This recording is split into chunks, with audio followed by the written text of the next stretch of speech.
TOLAGA Bay Area School has launched its new online languages program, finally meeting its multicultural tutors face-to-face.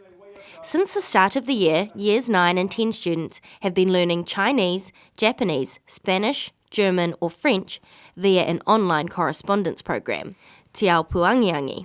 The students' tutors, Chief Executive Mike Hollings and Board Chairwoman Karen Sewell visited the school. This is a first, and it's also a first to us in doing things online as well, because historically we would send out bits of paper, and so now with TOLAGA Bay Area School having full internet connectivity and kids all with Chromebooks, every single student has got digital access, makes it so much easier for us and also much more exciting for the kids. Principal Nori Parata said she joined forces with Te Kura at last year's 3-day techxpo, where they gave a presentation.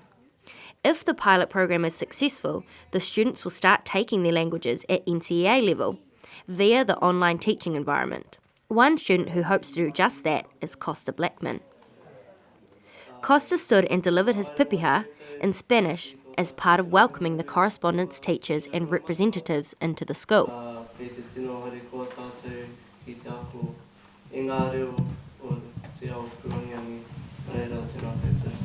I like travelling a lot, so if I go overseas and there's a country that speaks Spanish, I know that language, I can speak it with them.